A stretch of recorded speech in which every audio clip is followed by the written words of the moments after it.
વિદ્યાર્થી મિત્રો, ચેપ્ટર 3 પ્રવાહ વિદ્યુત, ઉદાહરણ 3.8.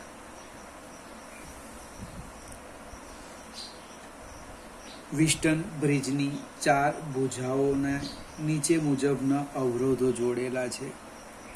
AB 100 ohm, BC 10 ohm, CD 5 ohm અને DA 60 ઓહ્મ.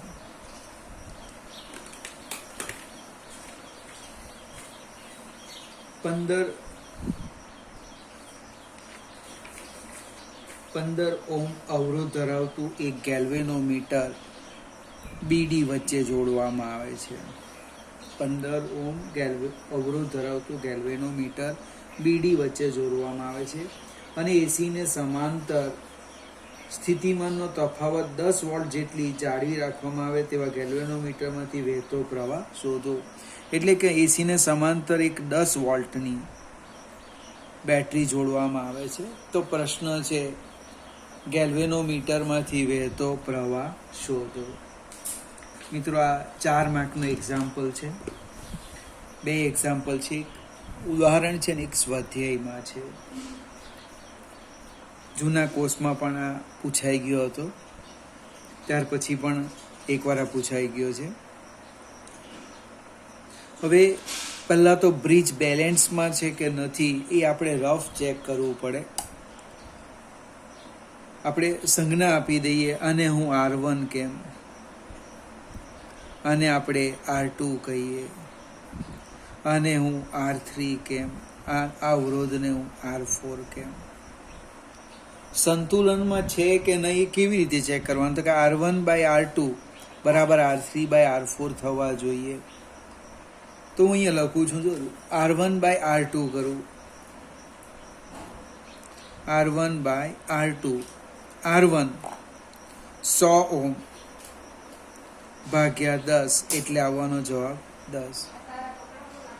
બાજુમાં લખી દઈએ R3/R4, R3 60 ઓહ્મ છેદમાં 5 એટલે કે 12 ઓહ્મ. એક જ ભૌતિક રાશિનો ગુણોત્તર છે એટલે એકમ નહીં આવે. હવે અહીંયા થવાનું શું? R1/R2 is not equal to R3/R4. એટલે આ જે બ્રિજ છે એ સંતુલનમાં નથી. સંતુલનનો અર્થ ગેલ્વેનોમીટરમાંથી પસાર થતો પ્રવાહ શૂન્ય હોવો જોઈએ. હવે આપણે પ્રવાહની વાત કરીએ. ધન ધ્રુવમાંથી I એમ્પિયર પ્રવાહ નીકળે, એમાંથી R1માં I1 જાય અને R2માં I2 એમ્પિયર જાય. હવે I1 એમ્પિયર B પાસે આવે, એમાંથી ધારો કે ગેલ્વેનોમીટરમાં IG જાય, તો બાકીનો આમાં જવાનો I1 માઇનસ IG. આ તો આપણે ઉધારી લીધું કે B નું સ્થિતિમાન D કરતાં વધારે છે. બની શકે D નું વધારે હોય તો I2 માંથી IG આપવાનો. તમે જ્યારે ફરીથી ત્રીજી વાર ગણો ત્યારે આ એરો બદલી કાઢજો, I2 ના ભાગ પાડજો. હવે IG અહીંયા આવે છે એટલે અહીંયા થવાનો I2 પ્લસ IG. આ I2 અને IG ભેગા થયા. I2 plus IG plus I1 minus IG ભેગા કરી દેવું એટલે અહીંયા આવવાનો I. તમારા માટે એક કામ બાકી રાખ્યું, જ્યારે પ્રેક્ટિસ કરો ત્યારે મેં I1 માંથી IG લીધા, તમારે લેવાનું I2 માંથી IG. VD greater than VB લેજો, જવાબ બદલાવાનો નથી. હા, જો મારી દિશામાં ભૂલ હશે તો એ જવાબ ઋણ આવશે. હવે પ્રશ્ન છે મારે IG શોધવાનો. તમે અજ્ઞાત રાશિ જો તો કેટલી છે? I1, I2 અને IG. હજુ આપણે અહીં એક સ્ટેપ લખતે તો ચાલતે. I માંથી I1 ગયા તો I1 માઇનસ IG લઈ લેતે, સોરી I માઇનસ I1 તો પણ ચાલતે. અહીંયા I લખ્યું I1 તો I માઇનસ I1, પછી IG લઈ લેવાના હતા. તો અજ્ઞાત રાશિ ઘટી જતે. ચલો કંઈ વાંધો નહીં, આપણે આ લેવાઈ ગયું તો આ રીતના વર્ક કરીએ. 4 અજ્ઞાત રાશિ થઈ ગઈ. આપણો પ્રશ્ન તો એક જ છે, આઈજી શોધવાનો. હવે લૂપ લઈએ A B D A, બીજી લૂપ લઈએ B C D B, એક આ લૂપ લઈએ A B C, અહીંયા કંઈક નામ આપી દઈએ જે કે A B C J K, એક બેટરી વાળી પણ લૂપ લઈએ. ચલો હું લૂપ લખું છું. નામ A B C J K A, loop લખું છું. A B C J K A માં લૂપનો નિયમ.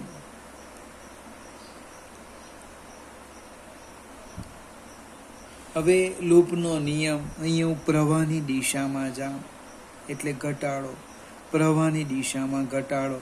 સી અને જે સમસ્થિતિમાન છે, કોઈ ફેરફાર નહીં થાય.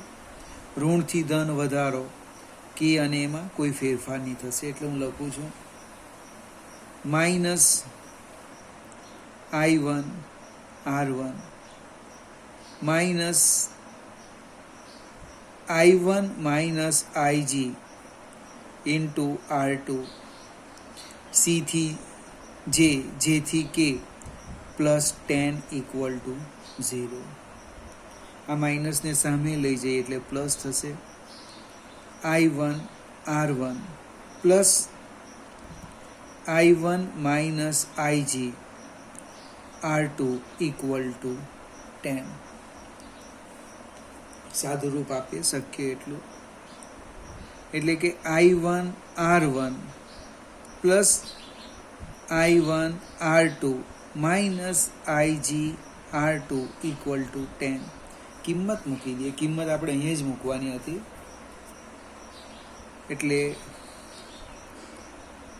100 I1, હવે આપણે કિંમત મૂકીને જ કામ કરીશું. R2 10 I1 minus 10 IG = 10. અહીંયા 10 આવે છે એટલે અહીંયા થવાના 110 I1 માઇનસ 10 IG = 10. સમીકરણ 1. બીજી લૂપ લઈએ આપણે, અને નંબર 1 આપ્યો. A B D A લૂપમાં બીજો નિયમ, બીજો એટલે કે લૂપનો નિયમ, કિર્ચોફનો લૂપનો નિયમ. હવે A થી B હું ડાયરેક્ટ મૂલ્ય લઈ લઈશ. 100 I1 અને 100 ને R1 I1, R1 ની કિંમત મૂકી દઈશ પ્રવાહની દિશામાં એટલે માઇનસ 100 I1. B થી D 15 ઓહ્મ છે, -15 IG. D થી A પ્રવાહની સામે આવી ગયા, પ્રવાહની સામે એટલે +60 I2 = 0. હવે આપણે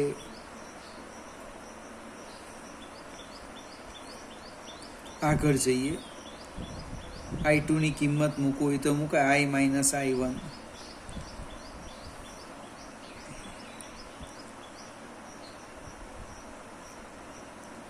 બીજી લૂપ લઈએ. B C D B માં લૂપનો નિયમ.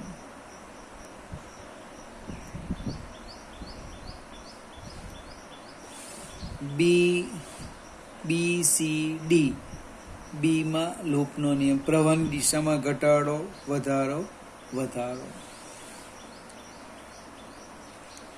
B થી C ઘટાડો -10 કૌંસમાં I1 - IG પ્રવાહની સામે પ્લસ 5I2 પ્લસ IG. પ્રવાહની સામે પ્લસ 15IG ઇક્વલ ટુ 0. સાદું રૂપ આપીએ. -10I1 હું સામે લખું છું.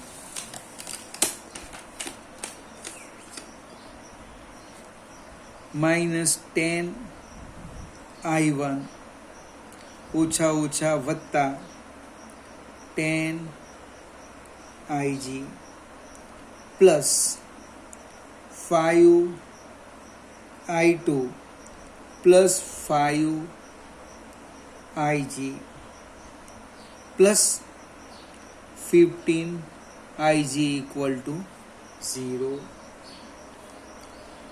શક્ય એટલું સાદું રૂપ આપીએ. -10I1 પ્લસ 5I2, જો સ્ટેપ સમજાવું, આ 10IG 5IG અને 15IG બાકીના લખી દઈએ એટલે 15 ને 5 20 ને 10 30 ઇક્વલ ટુ 0. આમાંથી આપણે IG આપણે 5 બહાર કાઢી લઈએ. માઇનસ એટલે 5 કાઢીએ. 5 minus twice I1 plus I2 plus 6IG equal to 0. 5 સામે જાય એટલે શૂન્ય થઈ જશે. Minus twice I1 plus I2 plus 6IG equal to 0. સમીકરણ 3. હવે 3 સમીકરણની વાત કરીએ આપણે. 4 અજ્ઞાત રાશિ છે એટલે હજુ એક સમીકરણ લેવું પડશે. આપણે I2 ની કિંમત મૂકી દેવા જેવી છે. I માઇનસ I1 બને કિર્ચોફનો નિયમ આવે.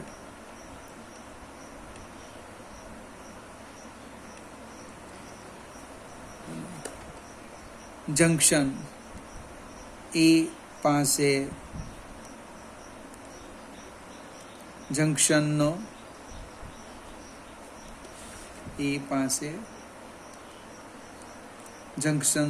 નિયમ લગાડતા તો આમ લખાશે I બરાબર I1 પ્લસ I2. I2 ની કિંમત મૂકી દઈએ. I2 બરાબર I માઇનસ I1. આપણું જે પહેલું સમીકરણ છે I1 IG ના સ્વરૂપમાં છે. બીજું છે I1 IG અને I2 એટલે I2 ની કિંમત મૂકી દઈએ. જોઈએ તો અહીંયા. અને આ પણ I1 I2 અને IG.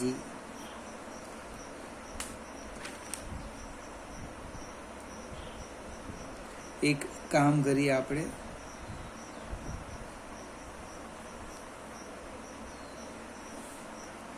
આના કરતાં સમીકરણ 2 અને 3 માંથી I2 ને દૂર કરી દઈએ. પ્રોબ્લેમ સોલ્વ થઈ જાય. આ રવા દો.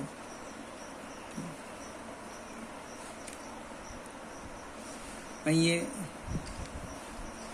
સમીકરણો લખું છું. તો સમીકરણ 2 આવું છે. અહીંયા લખું છું -100I1 -15IG plus 60I2 equal to 0. આ 2 છે અને 3 અહીંયા પડ્યું છે. એ બેમાંથી જો હું I2 દૂર કરી દઉં તો I1 IG નું એક સમીકરણ મળશે. એને આપણે સમીકરણ 1 સાથે સમાધાન કરી દઈએ. આમાંથી લગભગ 15 તો નહીં 10 સામાન્ય નીકળે છે. એટલે 10 હું બહાર કાઢી લઉં. -10I1 સોરી 5 નીકળે. 5 બહાર કાઢું. -20I1 -3IG plus 12I2 equal to 0. એટલે 5 સામે જાય, શૂન્ય થઈ જશે. -20i1 -3ig plus 12i2 equal to 0. હવે સમીકરણ 3, આ માઇનસને પણ આપણે આ સામે લઈ જઈએ તો આમ થશે 20i1 plus 3ig minus 12i2 equal to 0. આ આપણું સમીકરણ 2 છે. આ જે સમીકરણ 2 હતું એમાંથી આપણે 5 સામાન્ય લઈ લીધા. હવે સમીકરણ 3,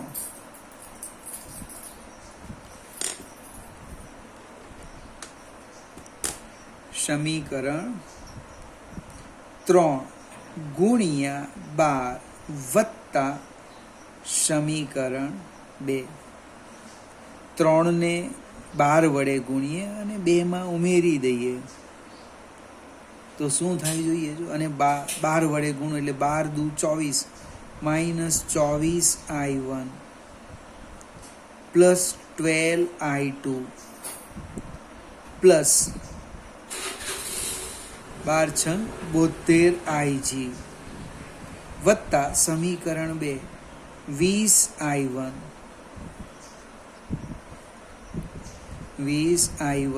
plus 3ig minus 12i2 equal to 0. એટલે આજે 12i2 નીકળી ગયા. બાકીનાનો સરવાળો કરીએ તો 24i1 માંથી 20i1 જાય એટલે -4i1. આગળ જઈએ. ig ના કેટલા પદ છે જો, 1 અને 2 એટલે 72 ને 3 75 ig ઇક્વલ ટુ 0. હવે કંઈક સામાન્ય નીકળે એવું લાગતું નથી, પણ આમ થાય. 4i1 બરાબર 75ig એટલે કે i1 બરાબર 75/4ig. આ કિંમત આપણે સમીકરણ 1 માં મૂકી દઈએ.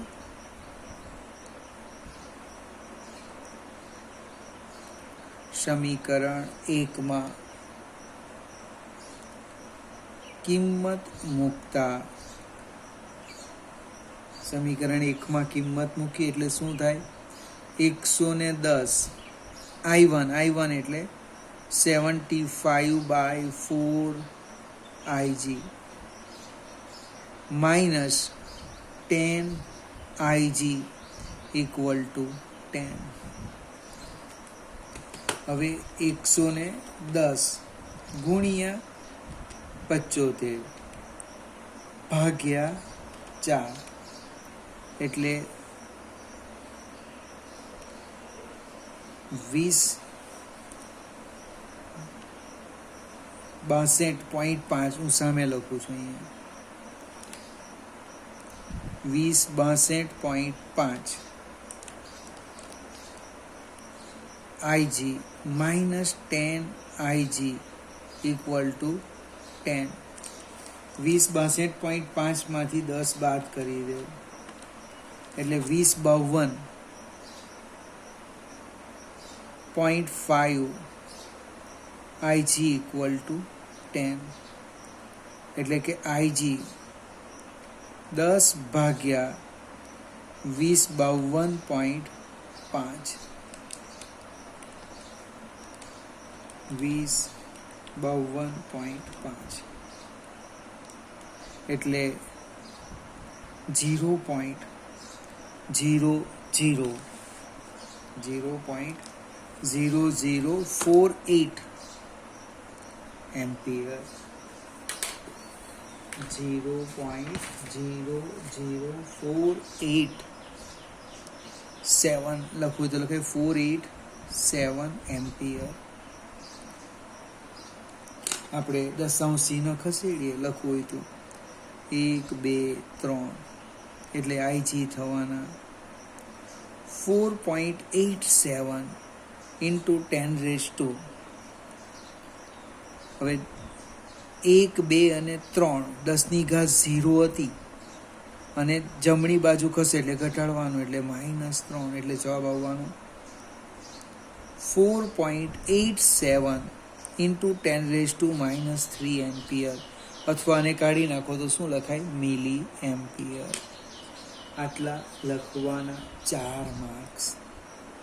દરેકની પોતાની પદ્ધતિ ફરીથી એકવાર ઝડપથી જોઈ લઈએ. પહેલી એક લૂપ લીધી, ABCJKA, સમઘડી દિશામાં ગયો, -100 I1 -10 I1 - IG +10.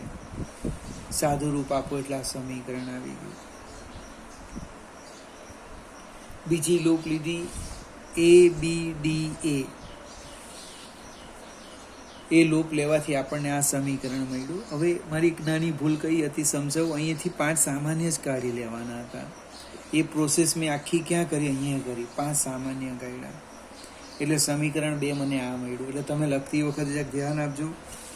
આ લખે પછી આમાંથી 5 સામાન્ય લઈ જ લેવાના. ત્યાર પછી સમીકરણ બીજી લીધી લૂપ BCDB. એ લૂપ લઈને સાદું રૂપ આપતા આ સમીકરણ મળી ગયું. હવે સમીકરણ 1 મારી પાસે I1 અને IG ફોર્મમાં છે.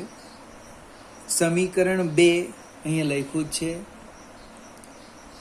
I1 I2 અને IG. સમીકરણ 3 I1 I2 અને IG. તો આ બેમાંથી મેં I2 ને દૂર કર્યા. બસ આટલું જ કામ કર્યું. જો I2 ને દૂર કરું તો I1 અને IG નો સંબંધ મળે. એ સંબંધ અહીંયા આવી ગયો. આ I1 ની કિંમત ક્યાં મૂકી? સમીકરણ 1 માં, એટલે IG આવી ગયા. હવે લગભગ 25 મિનિટ નીકળી જાય. આકૃતિ મેં ઓલરેડી પહેલેથી દોરી કાઢી હતી. તમે એકવાર પ્રેક્ટિસ કરો, 2 વાર કરો તો મને લાગે 15 મિનિટમાં દાખલો સોલ્વ થઈ જાય. બીજું લૂપ તમારે બદલવાની. મેં તમને શું કીધું? અહીંયા મેં એક ભૂલ કરી હતી. I2 ની જગ્યાએ I - I1 લેવાના હતા. જેટલી અજ્ઞાત રાશિ ઓછી એટલા સમીકરણ ઓછા જોઈએ. આ દાખલો 2 થી 3 વાર વિડીયો જુઓ, જાતે પ્રયત્ન કરો. નહીં ખ્યાલ આવે તો મને વોટ્સઅપ પર મેસેજ મૂકો, તો ફોન કરીને પૂછું, હું એ સ્ટેપ સમજાવીશ.